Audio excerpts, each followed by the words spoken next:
Hello, everyone, and welcome back to the show. This is Reservations, and I'm Jeremy Blair. And you know what, man?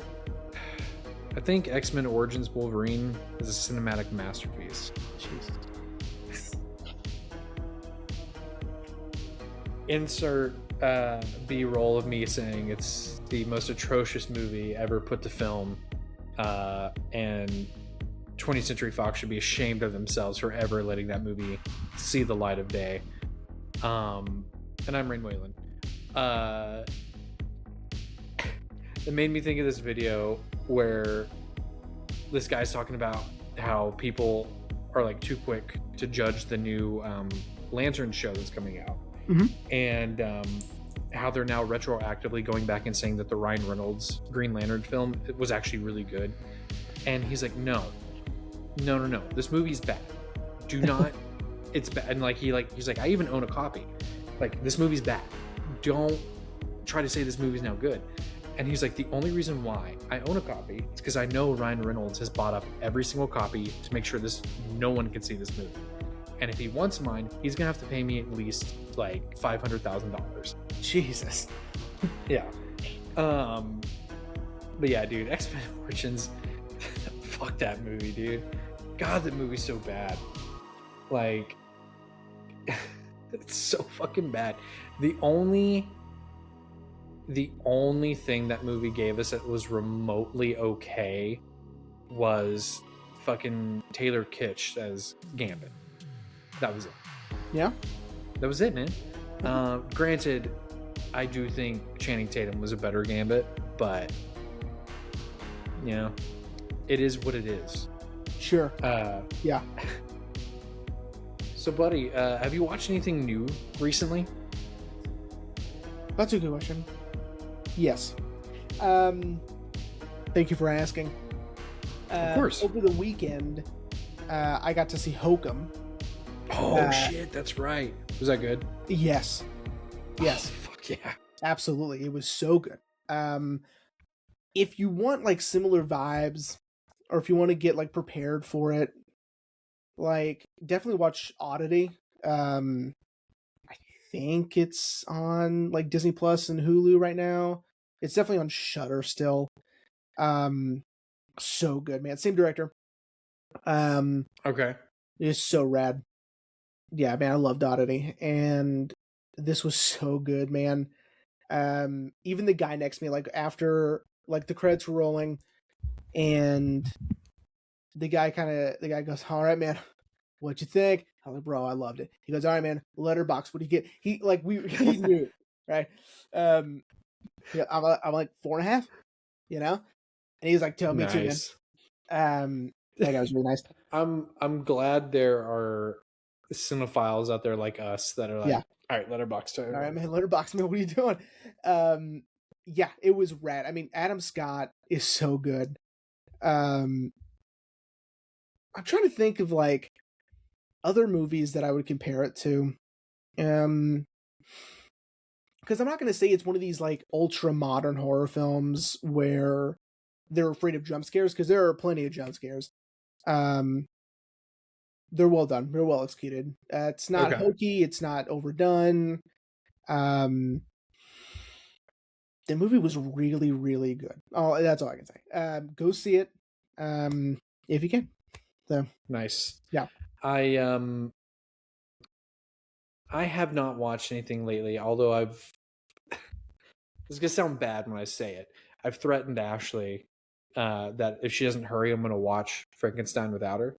Yeah. I'm gonna watch Frankenstein without her, and I've told her I'm gonna watch Wake Up Dead Man without her. There's another movie, but I'm like, dude, you need to hurry. Like, I'm tired of not getting to see these movies.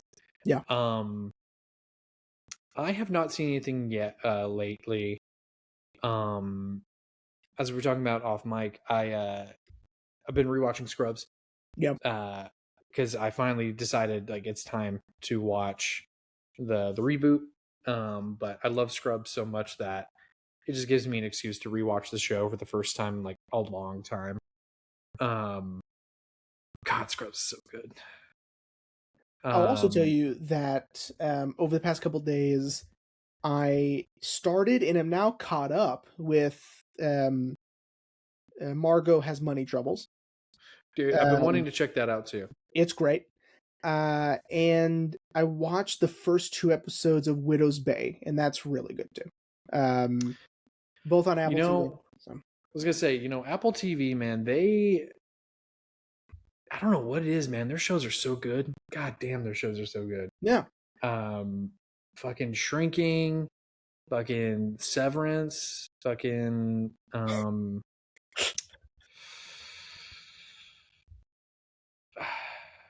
It also helps that like Margot's Got Money Trouble. They partnered with A24 to do that. Oh, I didn't realize that. So that's pretty cool. But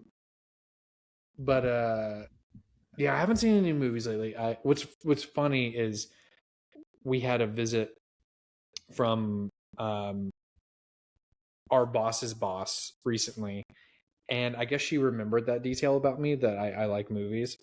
And she was like, "Yeah, so like seeing new movies lately?" I was like, "Shit." And the only movie I could think to talk about was The Trial, which Oh, nice. it was new. It was new to me, That's right. and I was like, "Yeah, I just watched this movie from 1963 called The Trial from Orson Welles." And they're like, "Oh," well, she was like, "Yeah, what was that about?" I'm like, "That's a Have a little seat. hard to." I'm like, "That's hard. It's very surreal, and it's very just." I was like, "But it's got Anthony Perkins. It's right after he did Psycho." And bless her, I could kind of tell she was like, "Oh, okay." Like, I don't know who that is. And I was just like, "Yeah, I haven't been to the movies in a while." And then once again, I was like, "But I really want to see Mother Mary." And she was like, "Mother Mary? I've never heard of that." uh, yeah, I still Sure. desperately want to see that fucking movie so goddamn bad. Yeah. God, I want to see that movie so Yeah, then bad. Kale and I were like, we really want to see Backrooms, Dude. Well, I'll hook you up with a free ticket. Yeah. Unfortunately, Kale's got to get his own ticket, Yeah, he's gonna get that. but I'll hook you up with a free. I think it's still good. Hang on, let me double check. Last time I checked, I think I saw that it was still good till I hope so. It like doesn't the even end. come out until the end of the month. I was gonna say I don't think I think it's good till the end of May. Let me see. Yeah, good till May 31st. Okay. So yeah, maybe when we're done, I'll hook you up. You gotta go But open weekend. dude, I know, man. But yeah, no, I was like, like what you've been watching, especially because you asked me if you should watch Maul, Shadow Lord, which you absolutely Yeah. should. I haven't started watching it, but it's the same thing with Scrubs, which is I've never finished Clone Wars, which I Mhm. know is kind of blasphemous as a Star Wars fan, but Clone Wars is also one of those shows that like it gets my anxiety going so much. I'm like, I gotta stop for a second. See, now Um, it's funny. We'll get to the episode here in just a second, but like with Clone Wars, okay. So you had mentioned that. So I watched 2 episodes of Clone Wars. Okay, uh-huh. it's not for me. However, I was talking to um, my new friend Emily. She is one of the girlfriends that supports our softball team. So Haley plays softball, and I sit with the girlfriends in the stands, and so we're the sluts with the Z. And I was talking with Emily, and she loves Star Wars, so we were talking about Clone Wars, and she goes, "Oh yeah," and then the episodes are like it's They're non-linear. out of order. Like, Yeah, what the? they're out of No order. wonder I was so confused. I was like, dude, this first episode sucks, and I'm confused, and it seems like I'm in the middle of it. Yeah, I'll find the list and I'll send it to you. Okay.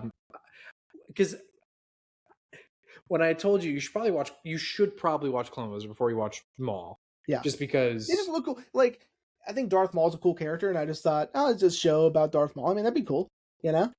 Yeah, this way you can just kind of have a lot of the context of what he's been through. Uh-huh. But as I was in the process of telling you, well, I mean, like you don't have to watch it. It is 7 seasons of I TV know. It's a lot. and one movie. You have to Oh, watch the movie, yeah. unfortunately. Exactly. Um, you're like, fuck it, I'm starting it. I was like, well, okay. But there is a way to watch it. I found it. Unreal. And and I'll send it to you. It's so dumb. What is it with Star Think Wars and doing things out of order? Like, just give me a well, linear story, man. I think it's because Filoni was trying to do sort of like those old school serials, because I'm sure, as you noticed, each episode starts with like an opening narration. Yeah, So I think he was trying to like evoke those like old school serials, maybe. yeah. Dude, Filoni's a fucking genius, But he bro. dropped but he dropped me in like the middle of season 2 for the first episode, and I go, what the fuck Yeah, is going on? yeah. Well, and seeing here's the other thing. He worked very closely with George Lucas on that show Of course. too, and I'm sure Lucas was like, "Yeah, it's like poetry. Just Yeah, thanks. just confuse the audience." Yeah. Um, and I'm sure Filoni was like, "Yeah, sure, totally." But no, there is a correct way to watch it. Thankfully, there's not a lot of jumping around. If I remember correctly, once you get to see like season 1, there's quite a bit. I But noticed. then I think season 2 through 3, you're good. Just I think you watch them in order. Right. 4 ramps up really high. And then 5 and 6, I think you watch in order. And then 7, you just kind of jumble up the last couple episodes. And then there you go. And they work in the movie in that timeline as well. Uh-huh. Okay. Which I will warn you. Hang on, everyone. We're about to start the actual episode. The actual Clone Wars movie, dog shit. It's awful. It Is is it the one that's 2D animation? That one? no, it's 3D. Oh. But just the pacing is terrible. The story is really convoluted. But it's crazy that this movie spawned the show, and the show fucking rocks. Yeah. Like it's I don't know. But you have to watch the movie, unfortunately, because there's context that goes from the movie into the show. I don't know, man. I just bought the complete series of Battlestar Galactica off Facebook Marketplace. I think I'm just gonna watch that instead. Dude, you want to talk about a show that's even more confusing, man? Well, You and don't plus, know? I do know. I've seen Battlestar Galactica. Oh, I didn't know that. It's fucking confusing. I feel like I'll be more forgiving of Battlestar Galactica for some reason. I think this is Edward James Olmos. I think he just has that calming effect on him. Well, I was gonna say too, Katie Sackhoff is also in Battlestar Galactica. Yeah. And Clone Wars. Yeah. She's Bo-Katan. So that's right. Unfortunately, I think you're gonna have to watch Clone Wars. Maybe eventually. Yeah. Well, with that being said, Jeremy, what are we talking about this week? Yeah. So, it's so funny. We were just talking about Star Wars. This fits right in. So today we are discussing the 1988 Dutch-French crime drama thriller film, The Vanishing. Dude, I gotta say, once I finished the movie, I told Ashley, it was like, if I ever get to see Jeremy in person again, I should give him a kiss on the lips, because I loved how straightforward this movie was. That there was no like hidden meaning to glean. There was no the movie's great. I should get that off the rip now. The movie's fucking awesome. But I was like, oh, thank God. There's nothing I have to like try to figure out here. Everything just makes sense. Yeah, I mean, there's some and I'll talk about it. There's some analysis with hang on, let me get her name right. Saskia. There's some analysis with her dream in the beginning that correlates with the end, but other than that, yeah, it's pretty straightforward. And well, I mean, it's extremely straightforward. I mean, that's yeah. And it's something that you've probably never seen, like you've never seen anything like this before. Yeah. And the movie is very matter of fact, which I really liked. I think the matter of factness of the actions of these characters lends it to be more menacing and more disturbing, frankly. Um, so a quick synopsis. So Okay. we have Rex and Saskia, who are Dutch, and they are on their way to vacation in France. On their way, they stop at a gas station. Rex stays with the car. Saskia goes inside to get some refreshments, and she doesn't come back. Um, Rex then spends the next 3 years of his life obsessing over where Saskia is. However, before we even get to that jump in time, we meet the person who kidnaps her. We meet Raymond, and Raymond is a very interesting, complex character where he is testing his ability to be both good and evil. He wants to see if someone can do good, can they also do something extremely evil, right? And he's very mathematically meticulous about what he wants to do and how he wants to do it. So we see Raymond spend time with his family. We also see Raymond train, practice, test all of the elements that it takes to kidnap a woman. Um, Everything from testing chloroform to how long someone would be unconscious, to can the neighboring house hear screaming from my property, to how long it takes to walk around a car and uncork a bottle of chloroform and put it on a rag. Um, it's, again, he's very mathematical, very meticulous. Um, it is it's very mechanical the way that he goes about doing this awful thing, right? We Mm-hmm. also see him try to find places to pick up women um, that would be his victims, right? We also see him get recognized by one of these women. Um, and it's sort of like, and we'll get to that in a second. So 3 years go by. Rex is still obsessed with finding out what happened to Saskia. Even though he is in a new romantic relationship, he just can't let this go, right? Mm-hmm. And his new partner, she deals with it as long as she can until she reaches her breaking point, um, and it leaves him. Um, Raymond happens to decide to let Rex in on what's going on, what happened to her, right? He meets up with Rex. He drives Rex around. He explains sort of his motivations, his past, um, his his desire for knowledge of a human's essence and spirit, about like the yin and yang of a human spirit, right? Mm-hmm. Of what is possible that a human being can do in that spectrum. Um, and once they reach the end of their journey, he says, if you drink this, I've I've laced this with sleeping pills. If you drink this, you will know exactly what happened to Saskia, and you will know finally. After all this time, your obsession will be over, and you will know what happened to her, and you will experience everything she did.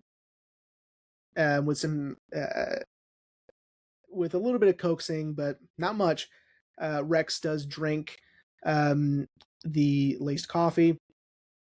He wakes up in a box underground, um, and he is buried alive, and um, will eventually suffocate to death. Yeah. Which insinuates that's what happened to Saskia. And Raymond enjoys a nice afternoon in a meal with his family on the property, where his wife waters some trees that may have been planted above both of their graves. Um, and that's the Vanishing. So. Yeah. Yeah. Like, so, okay. So I do want to clarify when I say like it's straightforward. Mhm. I I agree with you. hope, I hope anyone listening, Zach, Doesn't think I mean like simple in any way.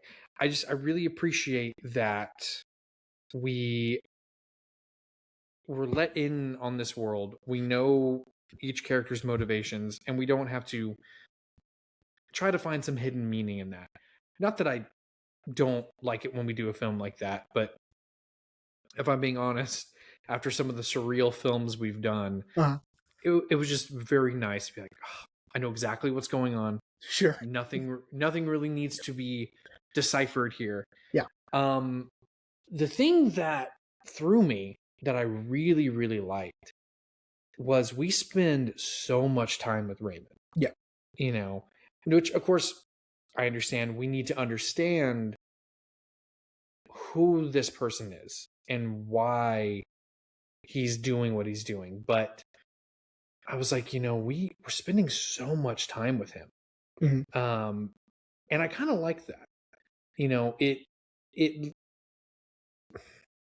I don't want to say makes him sympathetic, but also like we as the audience, we understand why he's doing this. Yeah, I mean, in a way, I would say Yeah. that no matter what, Raymond is a really bad person, right? Yeah. He is He is. essentially, right? Because he doesn't have any remorse for this. He's basically a sociopath, right? Yeah. Um, or possibly a psychopath. He The fact that he wants to do this at all makes him evil, right? It's not that Hmm. he's a good guy that wants to test the limits of his character or test the limits of which I mean essentially is what he thinks he's doing, but he's he just wants to kill someone, right? Yeah. He wants to do this, and he thinks it's because he wants to find out if someone who can do something good like rescuing a girl from drowning, then he wants to see if he could end a life instead of saving one, and if he can do both. It doesn't matter if he saved that little girl. He wants to end someone's life. I mean, that bar none, that's just what he Yeah. wants to do. I think For he sure. sort of compartmentalized that in his mind, that he is, you know, testing the boundaries of what humans are capable of. But in reality, I think that he just wanted an excuse. Um, and the fact that he is putting in so much work into doing this correctly, right? There's something Hmm. about watching him do this. It reminded me of a heist film.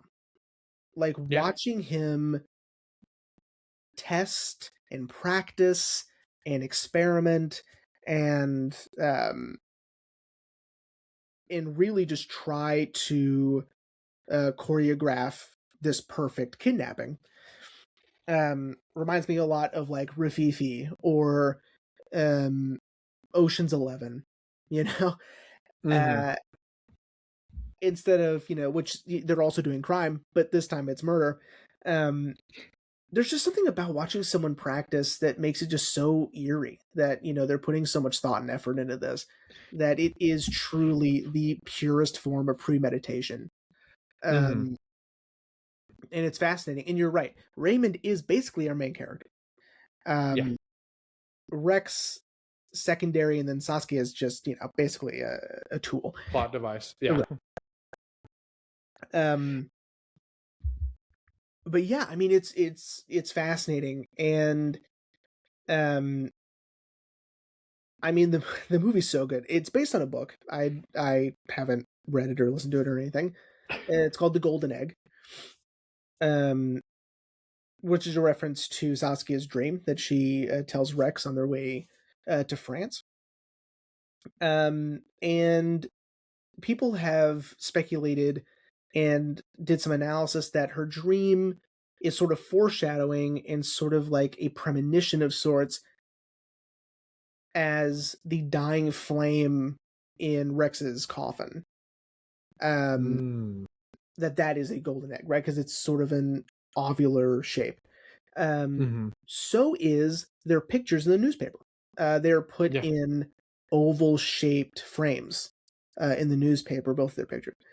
Um, which is significant. I do believe that, we're supposed to gather that her dream is significant. I mean, there's a reason why she's telling us anyway. Yeah. Um, but that they will both be subject to this awful fate is sort of again, foreshadowing a premonition of what is to come at the hands of the same person. Um, Mm-hmm. which I think is fascinating. Now, not only is this film about this, meticulous mathematical way of premeditating a crime, it's also highlighting the dangers and the, I guess, like, how do I put it? Like the downfall of someone's character when they are obsessed with uncertainty, and when they are subject to um a desperation for answers, right? Mm-hmm. Rex basically kind of ruins his life in a Yeah. way, by being Yeah. so obsessed. But I mean, and it's fair. Like, I don't think Rex is in the wrong for being so obsessed with finding out what happened to her, because that uncertainty is painful. Mm-hmm. Not knowing what happened to his girlfriend. I mean, he says wife when he's asking a whole bunch of people. I think it's just to, if he just said my friend or whatever, it seems less urgent. Like, if he says wife, I think people will want to help him out.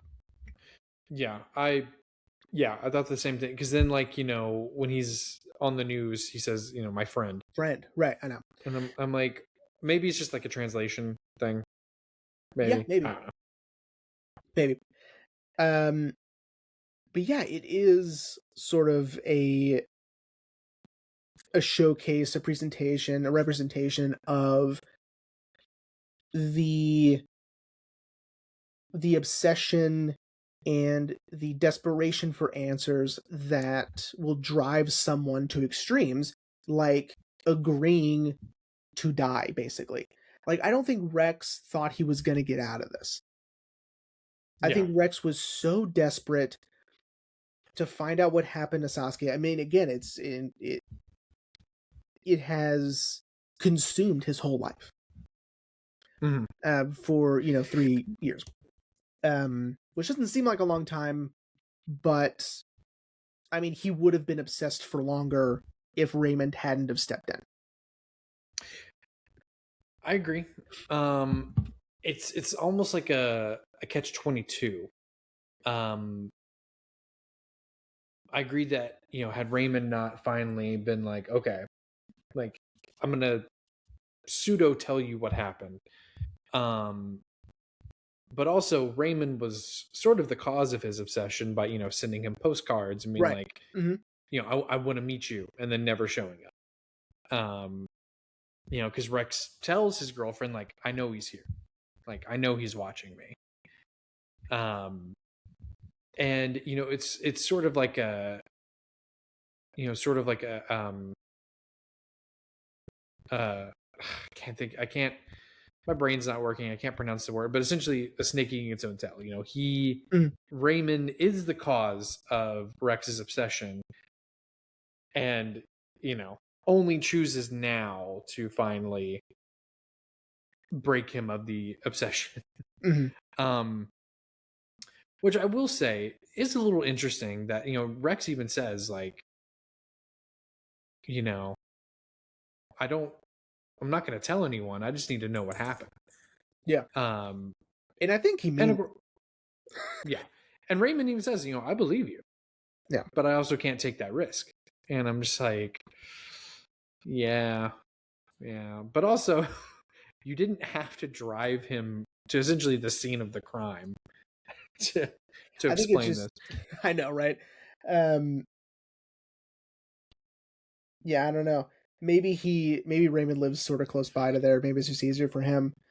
Um, because we do see him, like, again. It's just I can't get over just the attention to detail where Raymond goes, because I wouldn't have thought to chloroform myself to see how long I'd be passed out. I wouldn't have thought of that.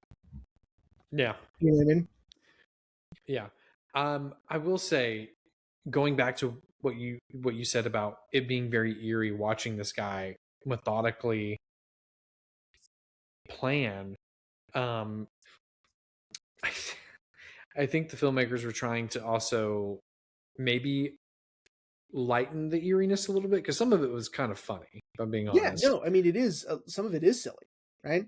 Yeah. Um, and I think that, I agree that it's on purpose. I think it's supposed, and then I think for the audience, it's sort of like, oh, that was silly. And then you remember what he's doing. And you're like, oh, um, maybe it's not so silly. Yeah. Um, I, I mean, you're right. Watching someone practice for something can be silly out of context, right? Like preparing or choreographing something or whatever, um, can be, um, like you said, it's silly. It can be, strange in a funny way. Um, but yeah, once you remember why he's doing it and what he's preparing for, it's the the eeriness and the sort of disturbing nature of it all sort of creeps up on you again. Um, mm-hmm, and even like, I think it's because of the matter of fact way it's being presented to us, mm-hmm, is we're not being told how to react, right? mm-hmm, With music cues or, lighting choices, camera choices, anything like that. It's very much like it's just is what it is. right. Um, Leads to those mix of emotions, which I think is definitely on purpose. Um, and sort of challenges the viewer as well um, to sort of grapple with um, what Raymond is doing. Um, Mm-hmm, Especially when he gets caught, essentially almost, when that woman recognizes him, because she was like his daughter's piano teacher or something. Um, mm-hmm. and she thinks he's just trying to pick up women, um, just for like sexual reasons. Um, and it is kind of funny. It's like, oh, he's caught, he's embarrassed, and he's kind of freaking out a little. And then it's just like, well, all she's doing is helping because now he's going to find somewhere else. And she even gives him the idea. Yeah.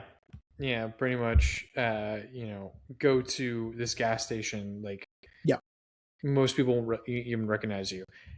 Um, it does. It is interesting that a lot of his ideas come from other people. Like, seeing that old picture of him as a kid after he broke his arm Mhm. gives him the idea to look weaker. Um, and yeah, going to that gas station where there are tons of people coming and going. Um, from his, I think it was volleyball. No, they don't have volleyball there. I feel like the subtitle said volleyball though. It could have been. But yeah, Yeah, volleyball I everywhere. think it was just, I think it was a sport. But yeah, she pretty much told him like, yeah, go there. They won't people won't recognize Yeah. you. It's just interesting that yeah, he gets a lot of these ideas from other people. Um, I do think it's a little funny that the first time he's able to use the broken arm move, he indirectly chloroforms himself and has Yeah. to Yeah. cut it off before he passes out. Yeah. Yeah. Yeah. And again, that's one of those moments where it's kind of funny, you know? Um, but it's all up to whoever's watching it to Yeah. decide whether or not it's funny. Because again, the way it's being presented to you isn't swaying you either way, you know? Mm-hmm. Again, this very matter of fact presentation of what's going on in front of you is sort of like a litmus test of like what you find disturbing, what you find funny, and what, Yeah. And again, yeah, I mean, he's making mistakes, he's fumbling, he's nervous, um, and that all still plays into the disturbing nature of this movie. Um, yeah, there was something I was going to say about Raymond. I don't remember what it was. I already went through all my notes. Um, yeah. Well, here, I think you might like this. Okay. Did you ever see because you mentioned it last week, did you ever see the remake that was done? No, because I didn't want to make myself upset because I know the ending's different. Yes. Yeah, I wanted to talk about that Okay, because great. I didn't watch the movie. I didn't watch the remake. I wanted to. After I completed this one, I was like, I kind of want to check that out. Because it's got Jeff Bridges in there. Right, of course. I love Jeff Bridges. Fucking Keith Sutherland, Yeah. But same as you, I was like, but I don't want to go, like, I already have a high expectation. Right. Like the original, fantastic. So I was like, I'm just gonna read up about it, see what's different. And yeah, they changed the ending. Because one could say that the ending of the film we're doing today is a bit of a downer. I would say most people can say that. Yeah. Rex, while yes, getting the answer to what happened to Saskia, he is killed in the process. Right. And Raymond gets off scot-free. However, apparently in the remake, his name isn't Rex in the remake. Kiefer Sutherland's name isn't Rex. I think it's like Dylan or something. I'll tell you Some right now. American name. It's Jeff. Okay, cool. It's Jeff. Yeah. His name is Jeff, and Jeff's name is like Barney. What? Barney. Jesus Christ. Yep. Anyway, yeah. So Jeff is buried alive, but manages to get out, and he and his new girlfriend kill Jeff Bridges, and I find that very interesting. Because it's not the first time I've heard of a remake changing an ending because the original ending is too much of a downer. I think the new See No Evil is also. I was just about to say Speak No Evil. Oh, I'm sorry. Speak No Evil. That's right. Yeah. Same with Speak No Evil. Speak No Evil. The ending is the killers get away with it, but then the remake, our family triumphs over the killers. And now I've been told that a lot of people were okay with that change, but I do find it interesting that these once original international films are being changed for an American audience, which I find just really interesting. Because yeah, it sucks that Rex ends up having to die after he finally learns what happened. But if you kind of think about it in a way, and I'm not trying to sympathize with our killer here, but in a way, you could say Raymond has now freed Rex of this obsession. You could. Yes, Rex dies, which sucks. But again, in a way, he's now free. He doesn't have to obsess anymore. Well, in that moment, and also that moment with him waking up in the coffin box, whatever. I mean, it's such a powerful image because not only does Rex find out what happened to her, the audience now realizes, oh, Saskia really is dead. Like, she's been dead this whole time, right? Yeah. And now Rex is going to... It's like, it's a lot going on all at the same time, right? Because we're finding out what has happened to Saskia just like Rex is, because we don't know, like, who knows? Like, she could have been just chained up somewhere, Yeah. But no, we're all finding out at the same time. and it's more of a gut punch that Rex is, yes, he's getting the closure that he wants, but he's horrified by not only the position he's in now, but what Saskia must have also been, um, been subject to, right? Which is Mhm. this being buried alive. Um, and so there's a lot going on there. I think being able to escape sort of defeats the purpose of the whole thing. Um, Yeah. and now, not to say that one is better than the other. I prefer this one, right? Obviously, Yeah. same director, by the way, who did both. Yeah, I know, which is but different Um, screenwriter. yes, different script. So it's not like if you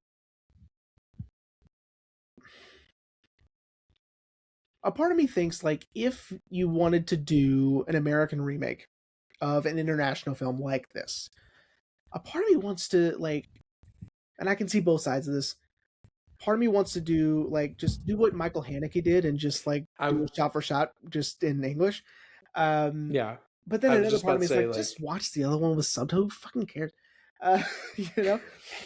Um, yeah, I was just about to say the same thing. Like, I wish directors would be like Michael Haneke and just, yeah, the US version of Funny Games still has a bummer ending. well, and it's The literally the killer, exact same. Um, yeah, like meticulously so, the exact same. Within reason. I mean, there's a couple of shots that are a little different, but not by much. And yeah. um, but yeah, it's exactly the same beat for beat. Um, but then of course, like there's problems with that too because it's like, then what's the point, you know? Um, Hmm. and just watch it with subtitles or find it dubbed in English if you don't want to read, which is fine. That's fair. Um, but yeah, I don't know. I don't know. I think it's like American studios are still sort of in that sort of Hays Code realm of like, let's not bum everybody out, or like it's not going to sell if the bad guy wins, you know.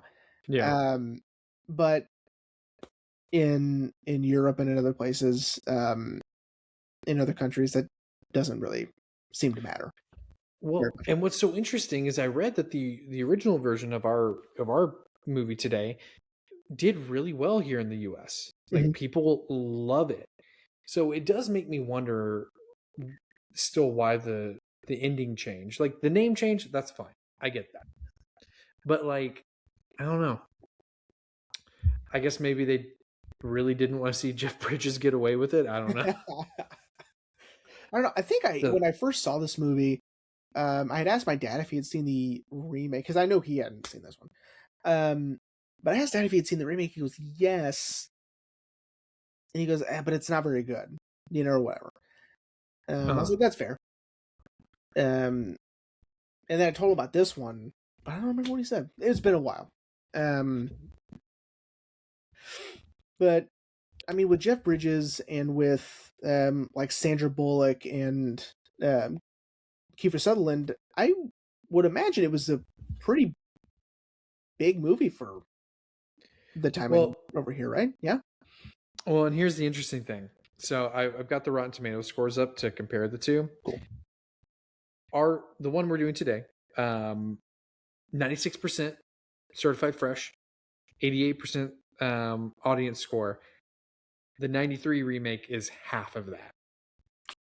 49% rotten and 46% audience Oh, score. that's pretty close. Uh, yeah. The Vanishing copies the form of its pulse pounding predecessor, but loses much of its thrilling function along the way, leaving American audiences with one more rote remake. Hmm.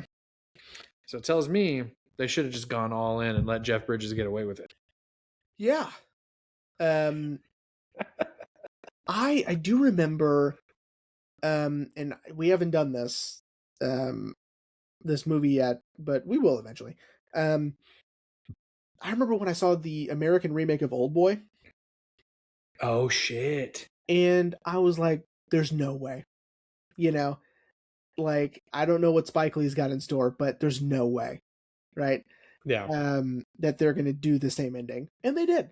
So they sort of like um, they they did sort of play with expectations, where you kind of think it's going to go this way, and you're like, yeah, they're just going to chicken out of it, and then they do um, end up following through with the original ending, which is great.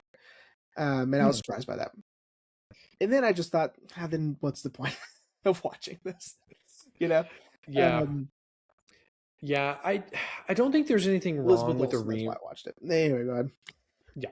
No, like I don't think there's anything wrong with a remake, but to your point, especially with Old Boy, you know, the ending is so iconic Right. of the original. Yeah. It's kind of hard to top that. And I think if, you know, I think we've talked about how great of a director Spike Lee is. I mean, Yeah. Absolutely. shit, we copied Do the Right Thing for one of our season That's right. logos. Um, Spike is such an amazing director. Um, I feel like if he had changed the ending for his version of Old Boy, um, I think he could have done something really well, you know.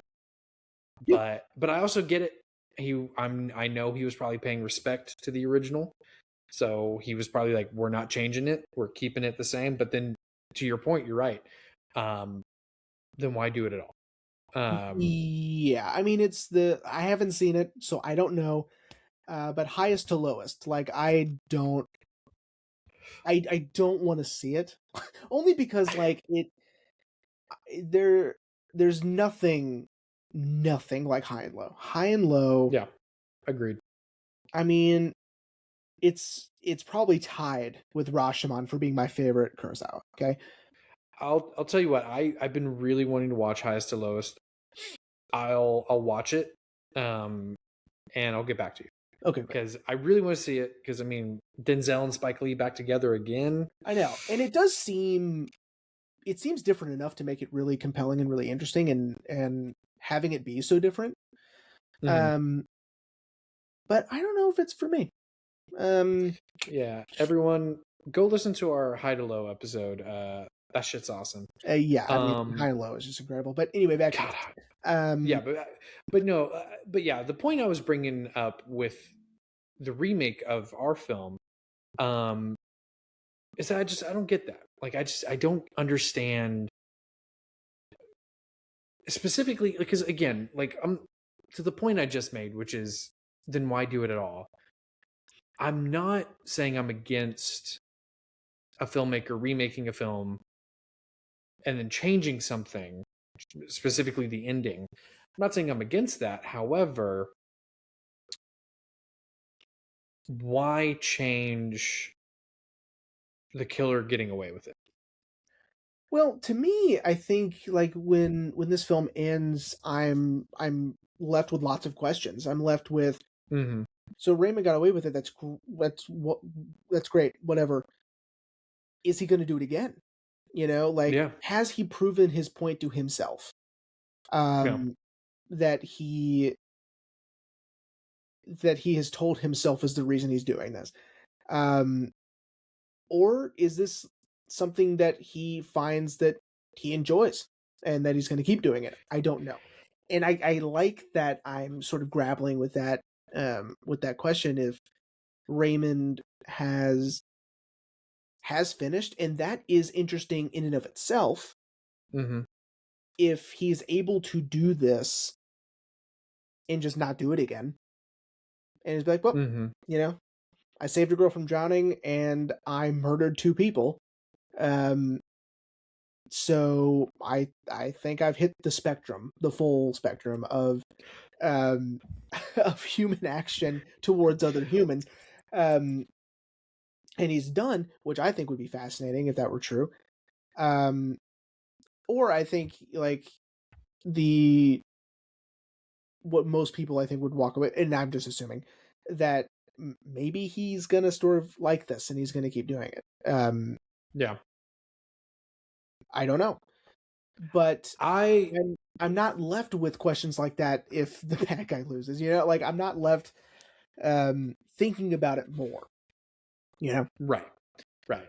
Well, and I'm going to be honest. I feel like he'd already been doing it more because You think? his interaction with Rex and especially the coaxing of pretty much having him drink spiked coffee told me he's been doing, like, at least for me, I interpret it as he's gotten better, Interesting.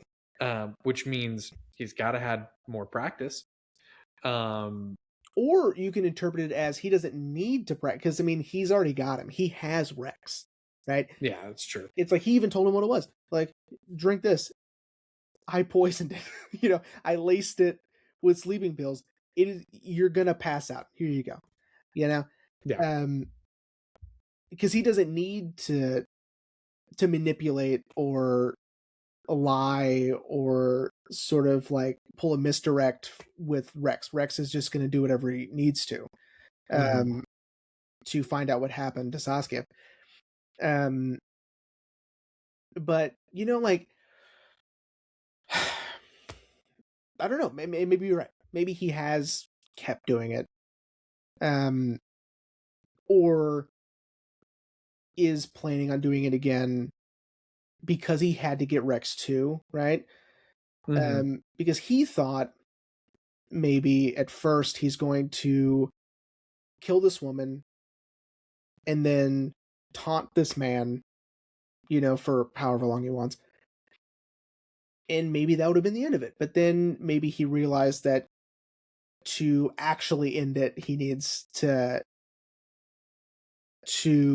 put a period at the end of Rex's story also.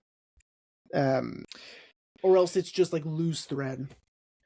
Like, did he Well, and actually complete what he wanted to do if someone else is out there, like, still making it a part of the public consciousness? right. Yeah, and I feel like, and this kind of ties back to what you said of Rex's obsession. I feel like if Rex hadn't obsessed for so long, he probably Raymond probably wouldn't have wanted to target him. Yeah. But yeah. Um yeah, I don't have anything else to add, man, because this movie's just I don't either, so but good.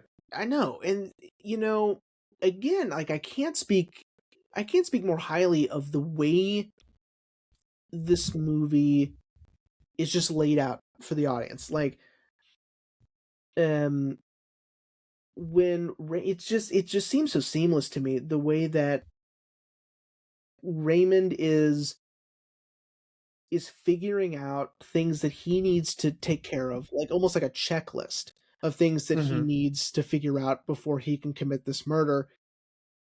It just seems so natural. Like when he tries to get everyone in his family to scream at the outside dinner table. Hmm. At first, you think he's just being weird, but then like I love that you as the audience has to figure out what he's doing, right? And Hmm. especially when he talks to his neighbor, it's like, "Hey, I'm sorry. Was I bothering you earlier? Because we were just having fun. We were doing this screaming thing." That's not what he's doing, right? He is testing to Yeah. see if he can hear a woman screaming on his property. And I love that it's not going to just tell you that's what he's doing. You have to figure that out for yourself. Yeah. And that's something that I love, and I love about this movie is um, that it's engaging for the audience as well. Like it's it's an active watch, which I like. Oh, for sure. Yeah, Yeah, I agree. And again, I think that's another reason why I liked it so much and why, again, I really, really appreciated that it was just very straightforward. yeah, Like no things that need to be deciphered, you know, no giant spider to symbolize a fearful woman. Uh, even though I loved Enemy. Enemy was yeah. fantastic. But yeah. That's fine. Uh, with that being said, buddy, are you ready to wrap up? Yes, I am. Um, This movie's great. I think we should also shout out just the cover artwork for the Criterion Collection God, for this dude. release. It's so cool. Yeah, Yeah. Yeah, as we were talking about off mic after we wrapped up last week, because we when you look at it on the Criterion website, you can't really decipher it. But then finally, I kind of moved my phone a little bit further away from my face. I was like, "Oh my god, you can see her face!" yeah, Like, it's so cool. I know. Now, well, with that being said, buddy, are you ready to hear what we're talking about next week? Yeah. So, to remind everyone, now that you now know my theme, Yeah. My theme was Disney. Again, I didn't explain last week why I chose that. So now that we know, I'll explain it. And I say this out of love because I love you, buddy. It was just to annoy you. Sure. I was like, because I can. Yeah. Yeah. I mean, there was although there was a season where I was basically trying to get you to kill yourself. So I get it. Yeah. Well, and you didn't really react the way I should call my mom, because when I told mom, she's like, he's gonna be so fucking pissed at you. Well, no, not I was like, necessarily, well, because like there are movies coming up that I'm excited for. So yeah. And I think you're gonna be excited about next week. okay. So yeah, everyone. So all my picks this season are going to be Disney films, but to remind everyone, I gave myself essentially like a dogma guideline to kind of keep myself in a, not really a bubble, but to make this season at least fun. One being the film has to be done by Disney or asterisk a Disney subsidiary, like Who Framed Roger Rabbit. That was technically done by Disney. It was just released under Touchstone. A healthy mix of live action and animated films, because I'm not going to do all animated films, all live action films. And also the important one, it's a movie I actually want to talk about. Again, sorry to everyone who wants me to talk about Cinderella or Sleeping Beauty. Even though those movies are great and they are very integral to the history of Disney, I'm not going to talk about those. Snow White was a stretch. The only reason why I did Snow White, the only reason why I did that was because it was the first ever full-length feature film from Disney. It's important. We had to talk about it. Yeah. But I'm not talking about Cinderella. But with that being said, so next week, like I said, I think you're going to be excited about this one because I'm really excited. This movie checks my box of healthy live action and animation by being one and the same, but also being a movie that has multiple different mediums as well as being live action and animated. So next week, buddy, we are discussing the 2022 adventure comedy Chippendale Rescue Rangers. Okay. Like I said, it had to be a movie I really wanted to talk about, and I really fucking love this movie. I was so impressed with it. I think Disney getting 1/3 of The Lonely Island, Akiva Schaffer, to direct the film, gold star. And then, of course, Andy Samberg and John Mulaney playing Chippendale is also gold star. Like, I mean, I was sold. Listen, I love this movie. I agree with you. It's great. I was very surprised when it came out how much I liked it. Yeah. And there were moments genuinely that are so funny. Yeah. That I just can't get over. They're like, it's just so good. Cool. Okay. Yeah. Yeah, man. I kind of spun a coin 3 times because I wanted to see, because I had 3 picks. This was one of them. I'll go and tell you the other 2. It was Mary Poppins and Robin Hood. and this one won most of the coin tosses. But yeah, man, I think another reason, before we close out the show, I think another reason why you and I like this so much is because, I mean, we grew up with the original show. Yeah. And this is a lot of millennial nostalgia. And again, it's fucking John Mulaney and Andy Samberg, like, Yeah. running the show. So, like, of course it's going to be great. Cool. Cool. All right, everyone. Well, we hope you enjoyed this episode on The Vanishing, and we'll see you next week for Chip 'n Dale Rescue Rangers.